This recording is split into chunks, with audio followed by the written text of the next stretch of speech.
UPS, FedEx, and the United States Postal Service, I've said it before, I'll say it again, they have shipped more drugs than Pablo Escobar and El Chapo combined. I owe them a debt of gratitude for how much money these guys made me. UPS was the worst. They rip off a lot of packages because it goes to a sorting facility in Kentucky before it then gets shipped off to its final destination.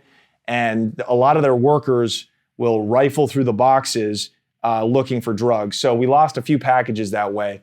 FedEx and the US mail were the best options. So to get a package full of drugs ready to be shipped across the country is a specific art. We would go over to the safe house, myself and a couple of helpers, and we had it all laid out like an assembly line. So say I've got an order for 5 pounds and I need to get it to Cherry Hill, New Jersey by tomorrow morning. Well, I'm going to use FedEx. A, because they're the fastest, and B, because they have the most efficient tracking system. Like I said before, we would track the box online every step of the way. And if that box was paid for and supposed to get to a certain location on the other end, on the East Coast, by 10 a.m., and it got there by 10:05, we told the buyers, don't touch the box. It's been compromised.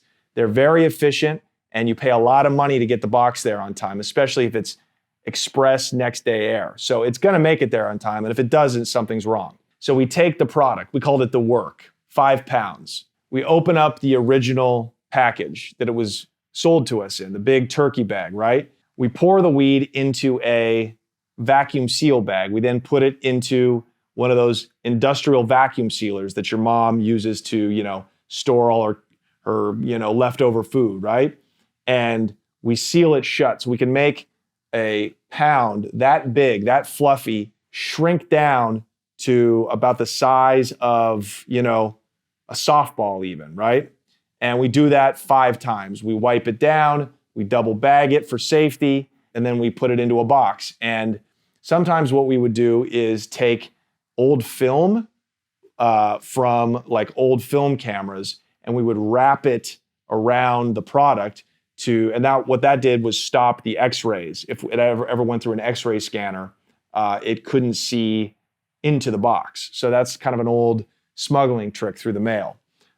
We would then have our address in hand, and we would give it to another worker. Again, somebody clean cut, somebody who didn't have a criminal record, and we would supply them with a fake ID, and that would be that. They would get a tracking number, and from there, we close our eyes and pray. We had guys working for us from the neighborhood. Those were all kids who we went to Catholic school with, from elementary school on. This is the middle of the recession too, so nice college kids are broke and unemployed, and they're willing to, take calculated risks for not that much money. You just don't get paid a lot when you are at the lowest rung of the drug game. So we would give them a couple $100 to go down to the FedEx office, the post office, wherever it was, and sign for it and have it shipped off. For the drug runs, for actually driving down, meeting with the Connect and bringing the package back, we would pay them usually about $100 a pound. So they could make anywhere from $2,000 to $4,000 for a run like that. So it was lucrative, albeit dangerous for them.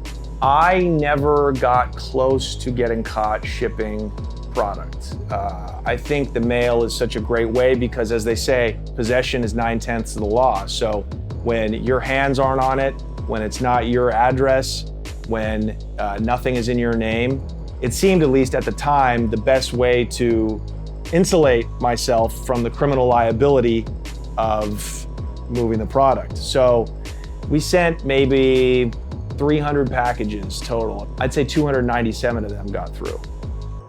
The rate of success was extremely high. Now, the ones that didn't would show up at the shipping address weeks later, completely empty. So originally we started with our mafia buyers in the Philadelphia area, but through them and just through various connections, we met other guys, some Dominicans out of Washington Heights in Manhattan. And so we eventually started working with them as well, and a few people in Boston. If somebody was new and I didn't know them, I would get the box ready, have it shipped out. I would then get on a flight, fly to the city where the package was landing, and meet the package myself and give it to the buyer. And I just did that a few times when we first began working together, because obviously I didn't want to get ripped off. And that developed trust. And after that, every time we sent the weed, the money came back. There was no fuckery involved, although there very well could have been. I just was a pretty good judge of character, and I would only work with people who I absolutely trusted. Now, the money getting sent back to us was wrapped and hidden the same way that the weed was. It was vacuum sealed. They say, what percentage of $100 bills have cocaine on them? Like, 100%. So money, oftentimes, it's dirty and it's got the metallic strip on them now. So it's easy for an X-ray to pick up. It's easy for a dog to pick up.